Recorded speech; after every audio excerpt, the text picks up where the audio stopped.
Sobrang excited na po ni Chris na mga kalagad na mabigyan ng dalawang shamo na manok galing kay Sir Lamy Santicarl. So sa mga hindi nakakilala kay Sir Lamy Santicarl, mga kalagad, ito po siya.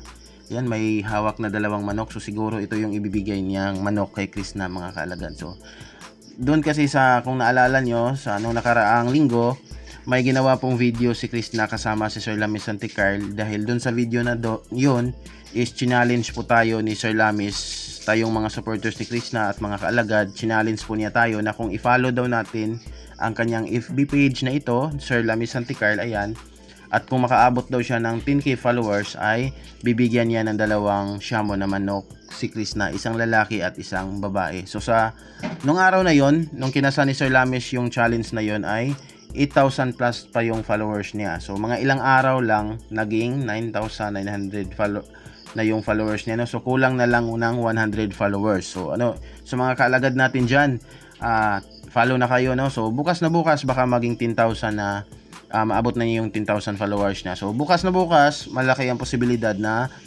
bukas din niya ibibigay itong dalawang manok niyang hawak niya dito kay Chris na mga kaalagad. So napapost si Sir Lamy Santicarl, ayan, itong post niya 51 minutes ago pa, no? Ngayong gabi, mga alas 6 ng gabi niya ito na i-post. Yan, dito sa picture, hawak niya yung dalawang manok, tapos may caption ito na, excited na ba ang mga idol ko? So ayun, ang tinutukoy ni Sir Lamy Santicarl dito na mga idol daw niya is tayo mga Krishna supporters, kasi tayo yung rason kung bakit umabot siya ng 10k followers at kumasa tayo sa kanyang challenge, at 100 followers na lang yung kulang para matuloy na or mabigay na yung manok kay Krishna. So ayun, Ganoy X-Placker, so siguro ito yung breed ng manok na ito. Hindi ko, wala kasi akong alam doon sa mga breed ng Bisaya na manok lang yung alam ko, mga kaalagad. At yung isa is Saigon X-Placker. So siguro ito yung Saigon. Minention pa niya dito si Krishna Mahusay at si Ma'am Beth Buagas. At dito sa dulo may sinabi siya na ako yung taong may isang salita. So may isang salita na si Sir Lamy Santicarl. Ibig sabihin na kapag bukas na bukas pagising niya, kapag 10k followers na siya, ay bukas na bukas din siguro ibibigay niya yung sinabi niyang dalawang shamo na manok kay Krishna, mga kaalagad. So itong post po ni Sir Lamy Santicarl, mga kaalagad, ay agad namang isinare ni Krishna. So ayan,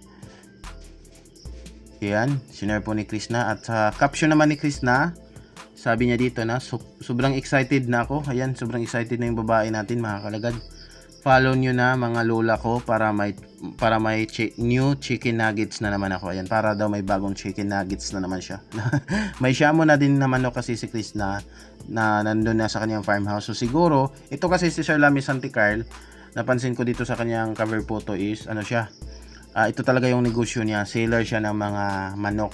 Ayan, shamo breeder, Davao City. So siguro yung mga manok na nakikita natin dun sa farmhouse ni Krishna, na sinabi ni Krishna na mga shamo breed daw yun. So siguro dito kay Sir Lamy Santicarl yun nabibili, mga kalagad. So kaya naging close na din sila siguro. At siguro magkapitbahay lang sila or magkabarangay lang din, mga kalagad, no? So napakaganda ng dalawang manok, oh. Sobrang excited na si Krishna. So tulungan natin, mga kaalagad, 100 followers na lang yung kulang. So para bukas may bagong shamo na manok na naman si Krishna, pandagdag dun sa mga alaga niya sa kanyang farmhouse, no? So dito dahil isinare po ni Krishna yung post ni Sir Lamy Santicarl na ito, ay magkaiba po yung comment. Sa mismong share ni Krishna may nag-comment din na mga kaalagad natin. So i-check natin kung ano yung comment nila dito at kung excited na ba sila na mabigyan na ng manok si Krishna, no? Medyo mga ilang araw na din tong pa-challenge ni Sir Lamy Santicarl sa ating mga Krishna supporters, pero mabagal yung parang hindi gaano pinagtuunan ng atensyon ng mga ibang kaalagad natin itong pa-challenge si Sir Lamy Santicarl, kasi mga ilang araw na to araw-araw i-check ko ang kanyang mga followers kung naging 10k na ba, kasi excited din ako na mabigyan niya ng manok si Krishna. Pero ayun nga, medyo mabagal yung pagdami ng followers niya natin. So medyo busy siguro yung mga kalagad natin, no? So bukas na bukas sana maging 10k na siya, mga kalagad. At ayun, sabi ng kalagad natin dito, nag-comment sa post ni Krishna na sarap niya lagyan ng papaya ploy. Gusto agad katayin ng isang kaalagad natin. Masarap sa sabaw yan, eh. Paramihin nga. Ilang kimbot na lang Pretty Girl Krishna, mapasa iyo na yung chicken nuggets. 9,900 follower na si Sir Lamis Santicarl. So, ilang kimbot na lang baka ngayong gabi at may mga kaalagad pa tayo na makakita sa post na ito ni Krishna at sa post din ni Sir Lamis Santicarl. So, yung mga hindi pa napaka-follow, so maano din sila, ma-excite din sila. So, i-follow na lang nila dahil 100 na lang yung kulang. So, kunting kimbot na lang, no? Baka bukas mabigyan na. Sarap yan pang ulam. So, yun yung mga idea ng mga kalagad natin dito, pang ulam agad, no? Hindi yan pang ulam, pang ano daw yan kay ni Krishna, pandagdag niya doon sa alaga niyang manok sa farmhouse, mga kalagad. Dalian, dali na guys para may dagdag chicken nugget ulit si Krishna. Follow niyo na guys, please. Ayun, follow niyo na. So, sorry, medyo naalog yung cellphone ko. Follow niyo na mga kalagad, no? Wow, sarap yan pang tinola, lagyan ng sayo. Sinabaw agad yung iniisip ng ibang mga kalagad natin dito. Ano siguro yung lasa ng sabaw ng Shamo na yan. Hindi pa ako nakatikim ng sabaw ng ibang breed ng manok. Natikman ko lang talaga yung mga Bisayang manok. Yun yung madami dito sa amin. Yun lang din yung alaga namin dito, Bisayang manok, wala ng ibang breed. Lagyan ng kapayas, tanglad, okay na. Solve na. Wow, mabilis lang yan, dadami ang chicken nuggets ni Idol Krishna. So, yun, mabilis talaga kasi pag bago ka lang nag-aalaga ng manok, talaga, tiis-tiis lang. So, sa paningin mo sobrang sarap sabawin, pero tiisin mo na lang kasi kapag lagi ka namang nag-iihaw or kakatay ng manok, so hindi dadami. Di ba? So siguro sinabi, ayun, isang babae at isang lalaki nga, no? Yung sinabi ni Sir Lamis Santicarl, ito yung lalaki, ito yung babae. So pang breed talaga, pampadami ba? So yun. So sad to say din, no, sa baboy ni Krishna, napanood ko yung vlog ni Sir Jonal PH dun tungkol dun sa baboy ni Krishna na hindi umabot sa birthday niya, no? Namatay. Sobrang init kasi ng panahon ngayon eh. Pag ano bang rason ba't namatay yun, no? Baboy ni Krishna, mga kalagad. I-share po kasi din ni Sir Lamis Santicarl yung thumbnail ng vlog ni Sir Jonal PH dun sa baboy, tungkol dun sa baboy ni Krishna. Ayun, sayang talaga, pinakain pa namin yun kasama kaming dalawa. May video pa ako, sayang, may birthday niya sana yun. So ayun, nasayangan si Sir Lamis Santicarl dun sa alagang baboy ni Krishna, no? Napakain daw niya yun kasama niya si Krishna. Sayang lang hindi umabot sa birthday, no? So ano kaya rason?